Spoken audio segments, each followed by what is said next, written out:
அனைவருக்கும் வணக்கம். ராஜகர்ஜனை அத்தியாயம் 17.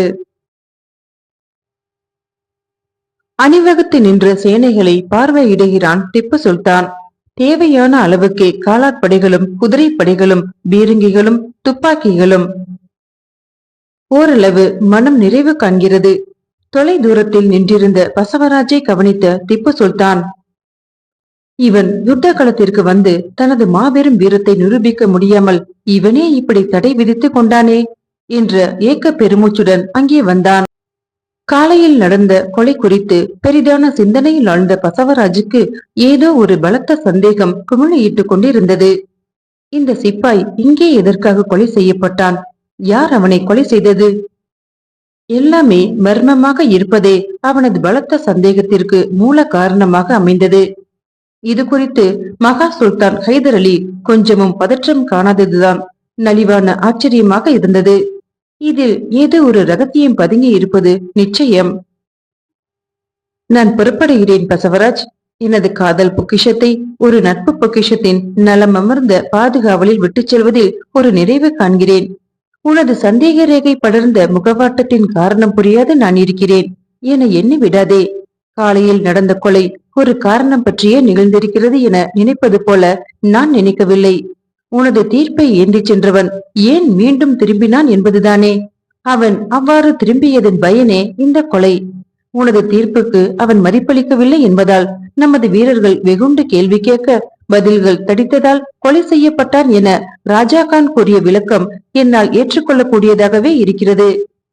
வீணில் உன் மனதை போட்டு குழப்பிக் கொள்ளாதே. இந்த போர் பயணத்திற்கான முதல் பலி இது என்று எண்ணி ஆறுதல் கொள். திப்பு சுல்தானின் இந்த சமாதானத்தை ஏற்றுக்கொள்ளக்கூடிய நிலையில் பசவராஜ் இல்லை. ஆயினும் அவன் அது குறித்து சிந்திக்கவில்லை. சிந்திக்கவும் அது நேரமில்லை. யுத்த பயணத்திற்குரிய நேரமாகவே முகத்தில் முறுவலை வலிந்து வரவழைத்துக் கொண்டு, சென்று வாருங்கள் குமார சுல்தான், எதிரியை வென்று வாருங்கள் என கூறி விடை தந்தான். நண்பனது வளத்தோலை பற்றி குலுக்கி தனது பெருமிதமான அன்பினை தெரிவித்துவிட்டு நேரே தந்தையாரை காண புறப்பட்டான் திப்பு சுல்தான். ராஜ குடாரத்தை நோக்கி விரைந்து அதற்குள் நுழைந்து பஞ்சனையில் சாய்ந்திருந்த மகா சுல்தான் ஹைதர் அலிக்கு தனது பணிவை தெரிவிக்கிறான் திப்பு சுல்தான். மனதில் உள்ள வேதனைக்குரிய கோபதாபங்களை வெகுவாக புன்முறுவலால் மறைக்க முயன்ற ஹைதர் அலி, திப்பு, சொல்ல வேண்டிய அனைத்தையும் நமது சேனாபதி மகா மீர்ஜானிடம் சொல்லி இருக்கிறேன். வழியிலே விளக்குவார். காலத்தை பொன் போல மதிப்பவன் வர வர கால தாமதத்திற்கு உரியவனாகி வருகிறாய். நல்லது. கர்னல் பெய்லி என்பவன் போர் முறையில் தந்திரசாலி, யுத்தம் நடத்துவதில் வல்லவன். அவனை எப்படி வீழ்த்த வேண்டும் என்பது பற்றி தான் சொல்லி இருக்கிறேன். அவசியமானால் கேட்டு தெரிந்து கொள். உன்னுடன் சேனாபதிகளான குலாமுத்தீர்கானும் ராஜா கானும் வருகிறார்களா என நிறைய அர்த்தபாவத்துடன் கேட்டார். ஆமாம் அப்பாஜான். தேவையில்லையே. மகா மீர்ஜான் வருகிற போது எதற்கு இவர்கள்?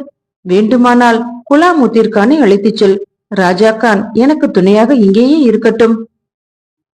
ஒரு நிமிடம் யோசித்த திப்பு, ஆகட்டும் என ஒரே வார்த்தையில் பதில் சொல்லிவிட்டு தந்தையின் கழல் பணிந்து விடை பெறுகிறான். ஹெக்டர் மன்றோ என்கிற ஆங்கில கும்பினி தளபதி கொண்ட சின்ன அலட்சியத்தின் காரணமாக அந்த போரில் ஒரு திருப்பம் நிகழ்ந்துவிட்டது. ஹெக்டர் மன்ரோவின் அந்த சின்ன அலட்சியம் ஜோதிடம் பார்த்து புறப்பட்ட திப்பு சுல்தானுக்கு சாதகமாகவே முடிந்தது. சென்னையில் இருந்து உடனடியாக புறப்பட வேண்டும் என தலைமை சபை அளித்த உத்தரவை அலட்சியம் செய்து 4 தினங்கள் கழித்தே அவன் புறப்பட்டான். 25ஆம் தேதி ஆகஸ்ட் மாதம் 1780ஆம் ஆண்டு அவன் காஞ்சிபுரத்தை அடைந்தான். குண்டூரிலிருந்து புறப்பட்ட கர்னல் பெய்லியின் சேனைகளுடன் கலந்து ஹைதரை முறியடிக்க வேண்டும் என்பது மேலிடத்து உத்தரவு. ஆனால் கர்னல் பெய்லி விஷயத்திலும் திப்பு சுல்தானின் ஜெய பேரிகையான ஜாதகம் அப்போது நன்றாகவே வேலை செய்தது. கர்னல் பெய்லி எப்படியும் காஞ்சிபுரத்தை அடைந்து விடுவது என முயன்று தனது இராணுவத்தை வேக வேகமாக நடத்தி வந்தான். வழியிலே குறுக்கிட்ட அந்த கொடிய ஆற்றின் கரையிலே தங்கி அன்று இரவை கழித்து மறுநாள் புறப்படுவதற்கு உத்தேசித்தான். காலம் எதிர்பாராது கனிவதும் உண்டு, எதிர்பாராது வெம்பி விடுவதும் உண்டு. கர்னல் பெய்லிக்கு அது வெம்பி விட்டது. அன்று இரவு அந்த ஆற்றில் கொடூரமான வெள்ளப்பெருக்கு எடுத்துவிடவே திக்கு முக்காடி அதிர்ந்து போனான் கர்னல் பெய்லி. செப்டம்பர் 3ஆம் தேதி வரையில் அவனால் நகர முடியாது போகவே இந்த சந்தர்ப்பம் ஹைதர் அலியின் நோய் படுக்கைக்கு சாதகமாக விட்டது. 6ஆம் தேதியன்று ஒருவாறாக சமாளித்து ஆற்றை கடக்க முயல்கிற போது மறுக்கரையை அடைந்து விட்டன திப்புவின் சேனைகள். ஹைதரை வீழ்த்திவிட முடியும் என ஊமை கனவு கண்டு கொண்டிருந்த கர்னல் பெய்லிக்கு திப்பு சுல்தானே வந்துவிட்டான் என்ற கசப்பான செய்தி பேரிடியாக இருந்தது. திப்புவின் சேனைகள் ஆற்றை கடக்க பெரிதும் முயல்கின்றன. இவ்விதமே கும்பினி படைகளும் எதிர்த்து எதிர்நீச்சல் இடுகின்றன. இருவராலுமே இயலவில்லை. 3 மணி நேர போராட்டத்திற்கு பிறகு திப்பு சுல்தான் படைகளில் 900 வீரர்களும் பெய்லியின் இராணுவத்தில் 254 சிப்பாய்களும் படுகாயமுற்றனர். கர்னல் பெய்லிக்கு என்ன செய்வது என புரியாது உடனடியாக ரகசிய வீரர்கள் மூலம் காஞ்சிபுரத்தில் இருக்கும் மன்ரோவுக்கு செய்தி அனுப்பினான். இதனை கேள்வி உற்ற திப்பு சுல்தானும் சேனாபதி மகா மீர்ஜானை கலந்து ஆலோசித்து ஏதோ பெய்லி சூழ்ச்சி செய்கிறான் என்று உணர்ந்து மேலும் சேனைகளை அனுப்ப தந்தையார் ஹைதர் அலிக்கு தகவல் அனுப்பினான். செப்டம்பர் 9ஆம் தேதி காலையில் கர்னல் பிளச்சர் தலைமையில் 1000 கும்பினி வீரர்கள் வந்து சேர்ந்தனர். திப்பு சுல்தான் கொஞ்சமும் அயரவில்லை. மைசூர் சேனைகளும் கும்பினி இராணுவமும் மோதி முழக்குகின்றன. வாள்களில் மின்னல், துப்பாக்கிகளில் நெருப்பு பொறிகள், பீரங்கிகளில் வெடி முழக்கம். குதிரைகள் பாய்கின்றனவா பறக்கின்றனவா என தெரியவில்லை. ஒருபுறம் புலிக்கொடி வீரார்ந்த கோலமுடன் பறந்து மண்ணை மணக்கச் செய்கிறது. மறுபுறம் யூனியன் ஜாக் கொடி அதன் மண்ணின் பேராசை மனதை பரப்பி கபலீகர வாயை திறந்து பயமுறுத்தி பறக்கிறது. இரு தரப்பிலும் பெருத்த சேதத்திற்கு இடையே அன்று இரவு அமைதியாக நித்திரையில் ஆளத் தொடங்கியது. கூடாரங்களில் விளக்குகள் மினுக்குகின்றன. கர்னல் பெய்லி, நாம் இரவை இங்கே கழிப்பதை விட எப்படியாவது முயன்று காஞ்சிபுரத்தை அடைந்து விடுவது நல்லது என்று தனக்குள்ள செல்வாக்கை காட்டுபவன் போல அபிப்பிராயத்தை எரிச்சலுடன் கூறுகிறான் கர்னல் பிளச்சர். அவனது இந்த எரிச்சல் கர்னல் பெய்லியின் சுய கௌரவத்தை சாம்பலாக்குகிறது. இவன் கட்டளையிட்டு நாம் என்ன கேட்பது என்பது போல கர்னல் பெய்லியும், இராணுவத்திற்கு இப்போது ஓய்வு தேவை, காலையில் பார்த்து கொள்ளலாம். மேலும் காஞ்சிபுரத்தில் இருக்கிற ஹெக்டர் மன்றோ காலையில் வந்து விடுவார். அவர் காஞ்சிபுரத்தில் இருந்து கொண்டு என்ன செய்ய போகிறார் என கடுகடுப்புடன் மறுத்துவிட்டான். அவனா மறுத்தான்? வெம்பிய காலம் அவர்களுள் வேறுபாட்டை உண்டு பண்ணி மறுக்கிறது. விடியற் காலை 4 மணி. அதோ மகா சேனாபதியான பௌஸ்தார் முகமது அலியின் தலைமையின் கீழே புலிக்கொடி பறக்க ஹைதர் அலி அனுப்பிய சேனைகள் சமுத்திர அலைகளைப் போல பொங்கி பிரவகித்து பாய்ந்து வந்து கொண்டிருக்கின்றன. கர்னல் பெய்லியும் பிளச்சரும் பொறி கலங்கி செய்வதென்ன என தோன்றாது ஓய்வு கொண்ட இராணுவத்தை விரைந்து விழித்து எழுமாறு அவசரப்படுத்துகின்றனர். ஆங்கில பட்டாளத்தை அடியோடு வீழ்த்துவது என்ற முடிவோடு புறப்பட்டு வந்த மகா சேனாபதி முகமது அலியை கண்ட திப்பு சுல்தான் தனது தந்தையே வந்தது போல மகிழ்ந்து போகிறான். ஏறத்தாழ 25 மணி நேரத்திற்குள் கும்பினி படைகள் குடைசாய்கிற நிலைமையை கண்டன. மறுநாள் காலை 5 மணி. கும்பினி படைகள் எவ்வகையிலேனும் தப்பி காஞ்சிபுரத்தை அடைய புறமுதுகிட்டு ஓட ஆரம்பித்தன. தொடர்ந்து துரத்தி வழி முடக்குகிறான் திப்பு. 6 கல் தொலைவு வரை துரத்தி பிடித்து கும்பினி படையை மடக்கி நொறுக்குகிறான். அப்படியும் ஒருவாறாக சமாளித்துக் கொண்டு ஓடி வந்த அந்த இராணுவம் காஞ்சிபுரத்திற்கு 6 கல் தொலைவில் இருந்த புள்ளலூரில் தங்கி ஓய்வு காண முனைந்தது. அங்கே அவர்களுக்கு என அனுப்பப்பட்ட இன்னொரு பகுதி கும்பினி சிப்பாய்கள் பலர் அவர்களுடன் கலந்து கொள்ள நேர்ந்தது. அந்த இராணுவம் கேப்டன் ரும்டிரி, கேப்டன் கவுடை ஆகியவர் தலைமையில் அனுப்பப்பட்டிருந்தன. பேரம்பாக்கத்தில் இருக்கிற ஹைதர் அலியின் படைகளையே துவம்சம் செய்துவிட வேண்டும் என்ற வஞ்சினம் கொண்டு புறப்பட்ட அந்த கும்பினி படைகளை ஹதாகதம் செய்ய அதோ மகா சுல்தான் ஹைதர் அலிகான் நவாப் பகதூரே தலைமை தாங்கி அனைத்து படைகளையும் திரட்டி கொண்டு புயல் போல புறப்பட்டு வருகிறாரே. பேரம்பாக்கத்தில் யார் இருக்கிறார்கள்? அங்கே பசவராஜ் இருக்கிறான். போதாக்குறைக்கு ஹைதர் அலியின் நண்பர், ஹைதரை போலவே தோற்றம் கொண்ட நண்பர் யாகின் கான் அந்த முகாமை கவனித்துக் கொண்டிருக்கிறார். அவர் அங்கே இருப்பது ஹைதர் இருப்பதற்கு சமமாயிற்றே. ஹைதரே போர் முகம் நோக்கி வந்துவிட்டார் என்ற சூறை செய்தியை கேள்விப்பட்ட சர் ஹெக்டர் மன்றோ காஞ்சியிலிருந்து தனது முழு படைகளையும் திரட்டிக்கொண்டு காற்றினும் கடிதாக புறப்பட்டு விட்டான். ஆங்கில வெள்ளை கொம்பினி கழுகுகளும் ஹைதர் அலியின் சுதந்திரதாக பறவைகளும் பொங்கி வந்த இரு சமுத்திரங்களைப் போல பயங்கரமாக மோதுகின்றன. திப்பு சுல்தான் புலியும் சிங்கமும் இணைந்து ஓர் அவதாரம் பூண்டது போல தோற்றம் தந்து பாய்கிற சீற்றத்தை கண்டு புல்லரித்து போனார் புலிக்கொடி சுல்தானான மகா ஹைதர். இரு தரப்பிலுமே பெருத்த சேதங்கள். கும்பினி சேனைகள் சரணடைகிற தருணம் வந்துவிடவே தப்பி ஓடினால் போதும் என முயல்கிற போது அனைவரையுமே வளைத்து பிடித்து கைது செய்கின்றனர் மைசூர் வீரர்கள். மகா வீரனான கர்னல் பெய்லி விழுந்து பட்டான். தலை தாழ்ந்து பட்டான். அடுத்து கை விலங்கிடப்பட்டான். கைது செய்ய வந்த வெள்ளை கும்பினியர்களை ஹைதர் அலியின் முன் கொண்டு வந்து நிறுத்தினான் திப்பு சுல்தான். அவர்களை மிகவும் மனித தன்மையோடு நோக்குகிறார் ஹைதர் அலி.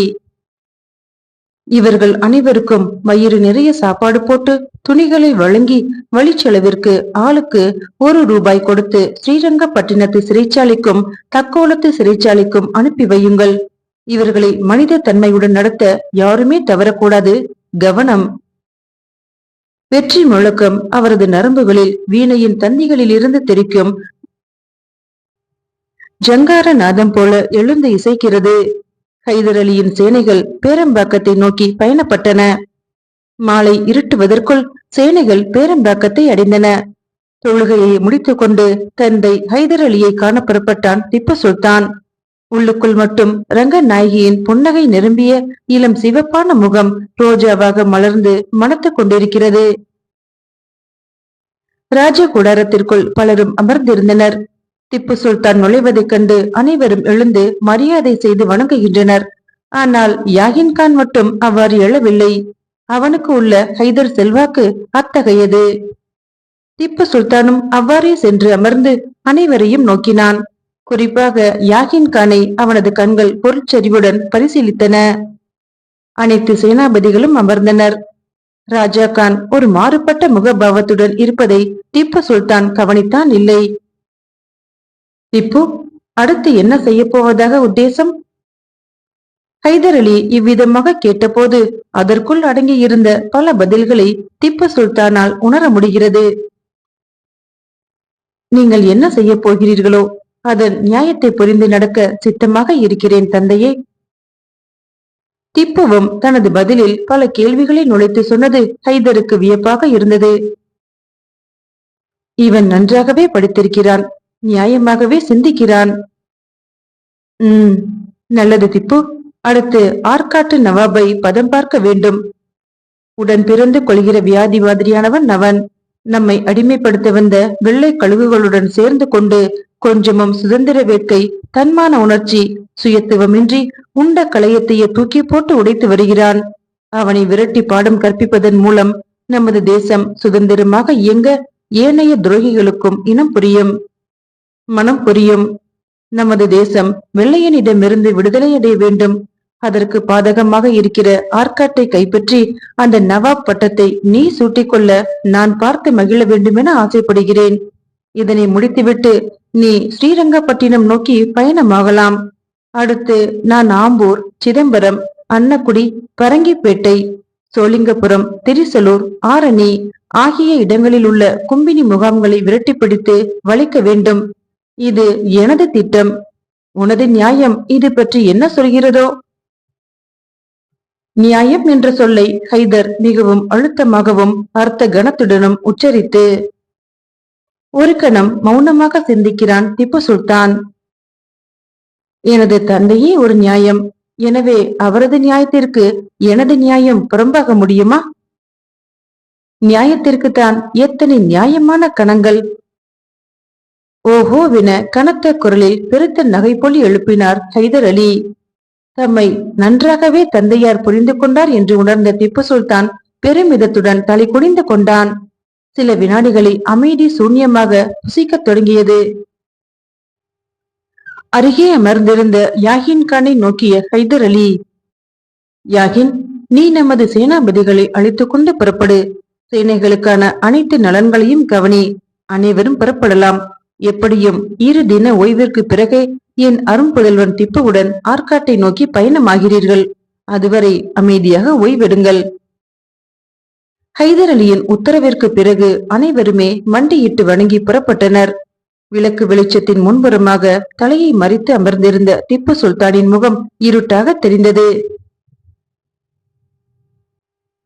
ரங்கநாயகியை பார்க்கவில்லை என சொல்கிறதே முகம். யுத்தத்தில் இருந்து திரும்பியதும் நேரே என்னை பார்க்க வந்தது கண்டு பெருமையுடன் மகிழ்கிறேன் திப்பு. கந்தையார் முதல் தடவையாக ரங்கநாயகி பற்றிய பேச்சை எடுத்தது திப்பு சுல்தானுக்கு குதூகலமாக இருந்தது. திப்பு, கொஞ்சம் விலகி இரு, விளக்கில் இருந்து விலகி இரு என்கிறேன். முகத்திற்கு பின்புறமாக விளக்கு இருப்பதால் முகம் இருட்டாக தெரிகிறது. தந்தையார் ஹைதர் அலி மிகுந்த மதி நுட்பத்துடனும் கூர்மையாகவும் பேசுகிறார்.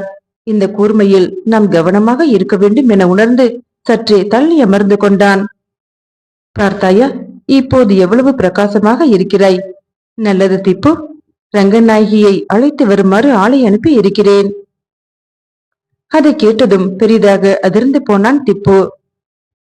உங்களை தவிர வேறு யார் சென்றாலும் காவல் வீரர்கள் அனுமதிக்க மாட்டார்கள் என்றான் திப்பு சுல்தான். நான் தந்தை அல்லவா, அதனால் தான் அனுமதி வழங்கி இருக்கிறாய். நான் அப்படி ஒன்றும் புரியாத ஆளை அனுப்பி வைக்கவில்லையே. பசவராஜைத்தான் அனுப்பி வைத்திருக்கிறேன். அவன் உனது ஆருயிர் நண்பன், சகல அனுமதிகளையும் பெற்றவன். அவன்தான் அழைத்து வருகிறான். ஹைதர் அலி இவ்வாறு கூறி முடிப்பதற்குள் அந்த ராஜ கூடாரத்திற்குள் பசவராஜ் முன்னே வர பின்னே ரங்கநாயகி தொடர்ந்து வந்து கொண்டிருந்தாள். மீண்டும் நாளைய பதிவில் சந்திக்கலாம். நன்றி.